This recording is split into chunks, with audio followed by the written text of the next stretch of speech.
have made. Whatever comes, I won't complain. For all my hope is in your name, and now your joy, oh, is my praise.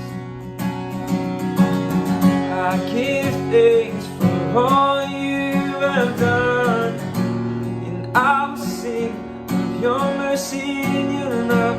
Your love is failing, Lord, I am grateful.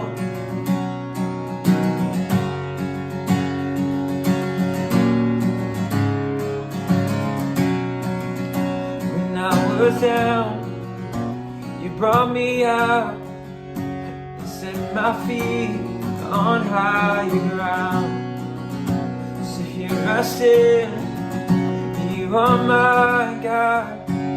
Faithfulness, my solid rock.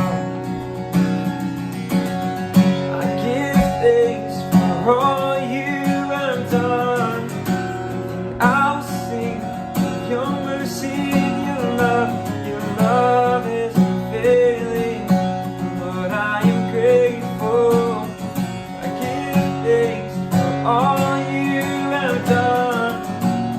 Won't forget all the battles you have won. Your love is failing, Lord, I am grateful.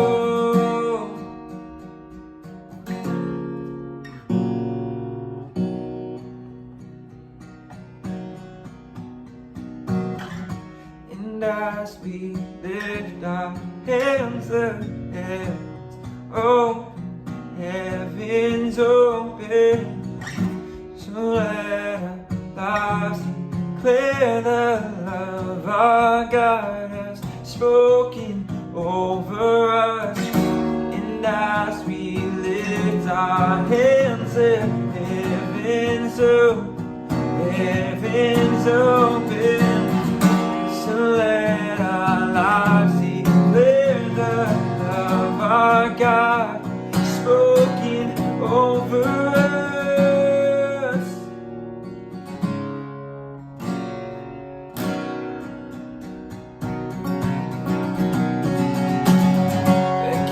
Thanks for all you have done, and I will sing of your mercy and your love.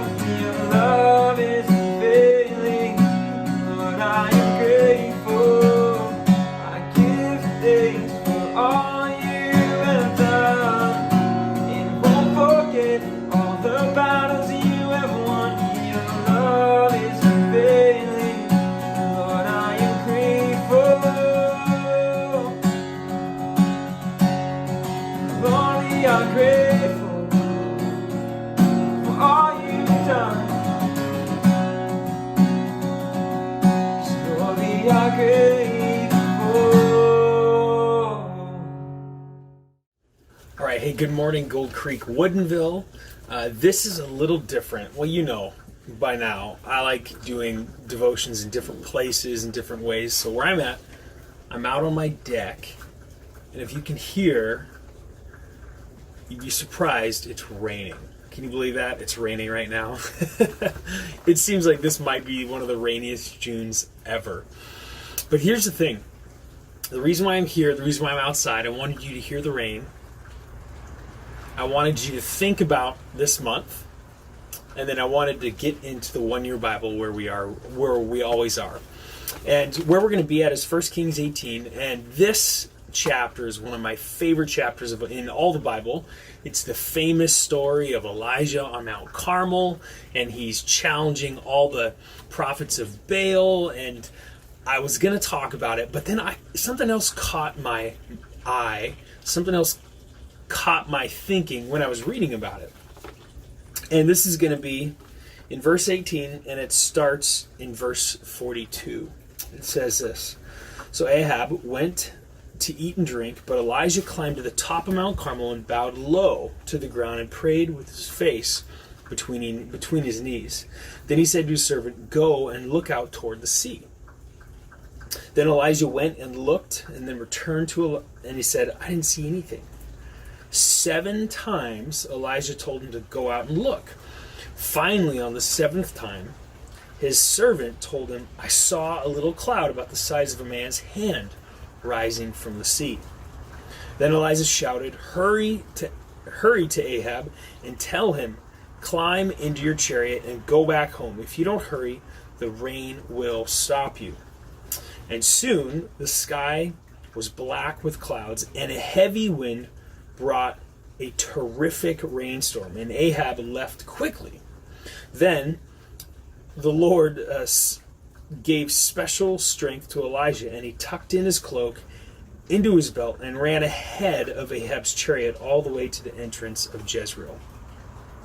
So here's the interesting thing. Like, we are in, they call it January, right? One of the rainiest Junes we've been in a long time.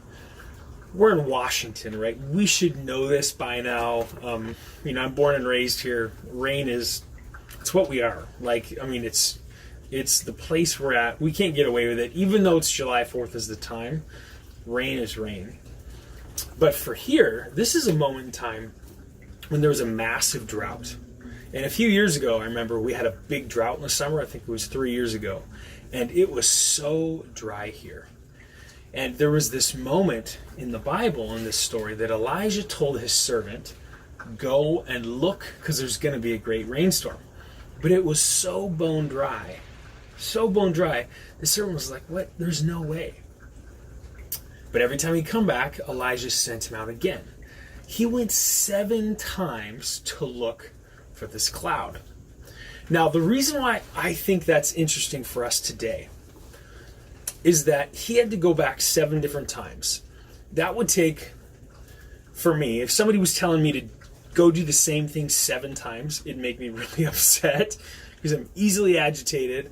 It would make me doubt that person, but it would make me trust that person as well. And I think so much of the time, when it comes to us praying prayers to God, it's less about us having our prayers answered and more about the perseverance that happens when we pray. And so here's Elijah. He tells his servant, hey, go look. There's going to be a massive storm. Yet they haven't seen rain in a long, long time. So there's already like some doubt there, but he says go. And he tells him to go back 7 different times. And what I know about like exercise, and I'm getting back into running a little bit, when you first start running, you feel like you're going to die and you've run like a quarter mile. But slowly but surely, you start running a little more, your mileage starts getting up, and you realize your body is getting better. You're adapting to what's going on. And I feel like our prayer life is that way. Like when we pray, we want this immediate response. And when we pray, we want not only immediate response, but we want it to be done quickly. Like microwave popcorn quick. When I think so much of our prayer life is meant to create in us stamina, spiritual stamina, that I'm going to go to God every day. I'm going to go to God every day. Even though my prayers aren't being answered in my timing, I'm going to go to God every day. And it creates something in me. And I think at face value, you think, oh man, God's not hearing my prayers. But what if God is hearing your prayers and He's using you to make you come back 7 different times to build faith in you? He loves you so much, and He's listening to your prayers so much that He's creating in you strength and stamina and courage in that step. I just have this visual of like, why would He make him go back 7 different times except to make sure he trusted Him, or to make sure building this stamina that needs to be there. And I think, right, we're in the craziest time ever in the last 200 years in our world. Like, what a great opportunity for us to practice that stamina of we pray. We pray for some of the biggest things. We pray for the riots. We pray for all the civil unrest. We pray for all these things. We may not see an immediate response, but could it be doing something significant in us? Could our prayer lives be less about getting our prayers answered and more about what God is doing inside of us in that moment. I wish health was like super quick, right? That you could just work out one time, you lose a bunch of weight, and you feel better. But it takes time. It builds something in you when you run and when you exercise. And in the same way, I wish with the Bible, you could say, man, I'm going to read this Bible, I'm going to be spiritually mature, I'm going to be there, God's going to listen to my prayers. Well, what if it was never about that? What if God loved you so much, he's going to answer your prayers regardless? And for us, going to God is this practice of developing spiritual discipline and creating spiritual endurance, the stuff that we need the most right now. So that's my encouragement to you this morning. Maybe listen to the rain. When you hear the rain come down, think about the endurance it takes to go back to God. Go back to God. Present your request to God over and over again, not because he doesn't want to answer, but because maybe he's building something in you. Be blessed today. We love you. Talk to you soon.